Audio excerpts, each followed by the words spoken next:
Mekeni, for today's video, magluluto ulit ako ng chicharon. Hey mga kayay blood kano yan nga basta yaka mo pa'y sobra. Yan nga pala ang balat ng baboy na ginagawang chicharon. Giniligili ko nga pala ng malalati yan. 6 na kilong balat ng baboy ang gagawin kong chicharon. Kay ba't ko nga giniligili ay niluglog ko yan, kay ba't pinatiktik ko. Pagkatiktik ay nilagyan ko ng asin at ng konting betchin. Pag mo lang pakarami ng betchin po, ta sumobra linamnam magwawala ring mangan. Kaya sigurado ko ngang natiktik ko yan bago ko nilagyan ng asin at betchin. Kay ba't nga ay nilagay ko na ang malaking kawa at nilagyan ko ng isang boting gin ng mantika. Hintayin mo lang bumukal yung mantika, yung mabasok na mabasok bago mo ilagay ang balat ng baboy. Pag nayayakit mo nga mantika nga ay bumabasok-basok na ay pwede mo nang ilagay ang balat ng baboy. Dahil sa ganong paraan, ang sobrang init ng mantika ay pag nilagay mo ang balat ng baboy ay hindi siya magdidikit-dikit. Pag nilagay mo agad tapos hindi mapahali yung mantika, ay masora ka, manikit siya kayong kaway yung balat.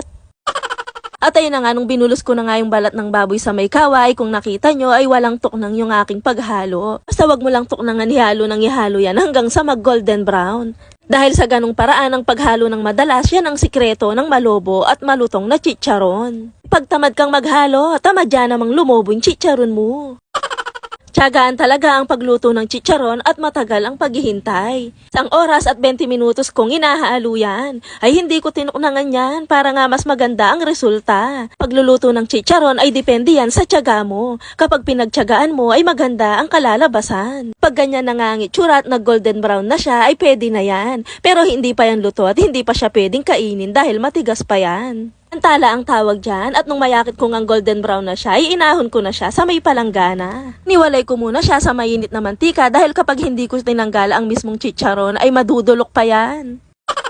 Madudulok pa siya sa sobrang init ng mantika. At ang nilutong balat ng chicharon na yan ay pwedeng i-stock yan hanggang 1 buwan. Basta i-ref mo lang o kaya naman ibabad mo siya sa sarili niyang mantika. Gusto mo lang kumain ng chicharon ay pwede kang magprito ng pakonti-konti. At nung pinandit nga ay napalamig ko na yung balat ng chicharon na naantala at nagpabukal naman ako ng mantika. At ang pinabukal ko na mantika na yan ay galing din sa balat ng baboy na kusang nagmantika kanina. Mas masarap talaga ang chicharon pag ikaw mismo ang magluluto. At pagkabukal nga ng mantika at pag bumubusok-busok ng ganito ay pwede nang ilagay yung kaninang inantalang chicharon. Yung apoy pala sa pagluluto kahit dun sa kaninang nag-antala ako ay malakas siya. Nakatodo ang kalan ko sa pag-antala at dito na rin sa pagprito ay nakatodo rin. Basta kapag nagprito ka lang ay nakababad siya sa mantika.